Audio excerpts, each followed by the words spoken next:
रूस ने दावा किया कि उसने अपनी सीमा के नजदीक उड़ान भर रहे नॉर्वे के लड़ाकू विमानों को खदेड़ दिया। रूस ने आरोप लगाया कि नॉर्वे की नौसेना के फाइटर जेट उसके इलाके में घुसने की फिराक में थे, जिन्हें देखते ही रूस ने अपने मिग-29 लड़ाकू विमानों को तैनात कर दिया।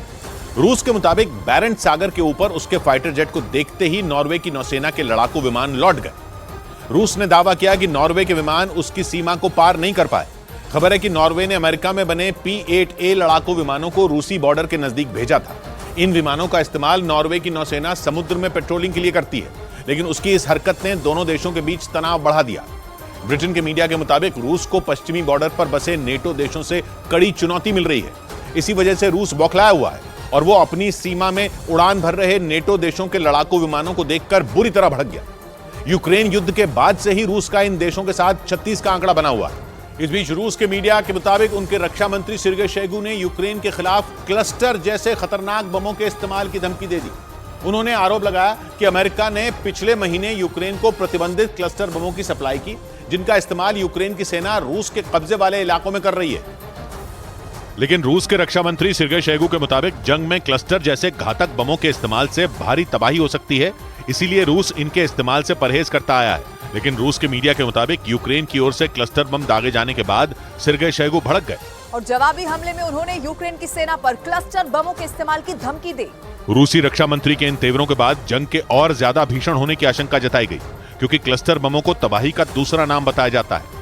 ये बम आसमान से गिराए जाने पर सैकड़ों की तादाद में गुच्छों की शक्ल में गिरते हैं और जिस जगह पर ये गिरते हैं उसके 30 मीटर के दायरे में आने वाली हर चीज जलकर राख हो जाती है।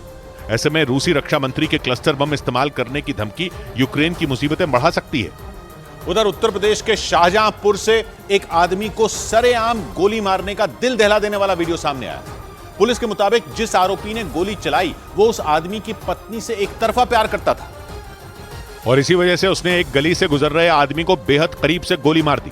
इस घटना का जो वीडियो सामने आया उसमें एक गली से कुछ लोग गुजरते नजर आए। इसी बीच वहां से एक आदमी एक बच्ची को कंधे पर बैठाए एक तरफ जाता दिखाई दिया, जबकि उसके ठीक सामने से एक दूसरा आदमी आता दिखा और जैसे ही दोनों आमने सामने आए, सामने से आ रहे आदमी ने गोली चला दी। गोली लगते ही वो आदमी बच्ची समेत सड़क पर गिर गया। इसके बाद वहां पूरे इलाके में हड़कंप मच गया। लोग तेजी से जमीन पर गिरे हुए उस आदमी और बच्ची की तरफ भागे। देखते ही देखते वहां भारी भीड़ जमा हो गई। बाद में खबर मिलने पर पहुंची पुलिस ने घायल आदमी को अस्पताल पहुंचाया।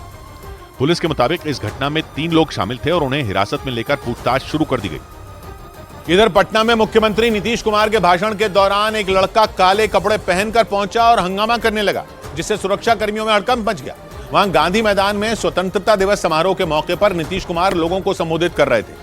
तभी काले कपड़े पहनकर एक लड़का पटना के गांधी मैदान में घुसा और मुख्यमंत्री नीतीश कुमार के सामने नारेबाजी करने की कोशिश करता नजर आया। वहां स्वतंत्रता दिवस समारोह के मौके पर मुख्यमंत्री लोगों को संबोधित कर रहे थे। इसी दौरान वो लड़का गांधी मैदान में सुरक्षा घेरे के बीच घुस गया, लेकिन वहां तैनात सुरक्षा कर्मियों ने उस लड़के को पकड़ लिया।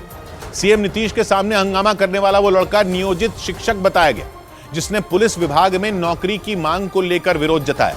यह भी बताया गया कि उस लड़के के पिता बीएमपी यानी बिहार मिलिट्री पुलिस में जवान थे, जो साल 1996 में एक चुनाव में ड्यूटी के दौरान शहीद हो गए थे। उनके जगह पर अनुकंपा पर नौकरी इनको चाहिए। वहीं इस मामले में कार्रवाई करते हुए पुलिस ने उस लड़के को हिरासत में ले लिया और पूछताछ शुरू कर दी। इस बीच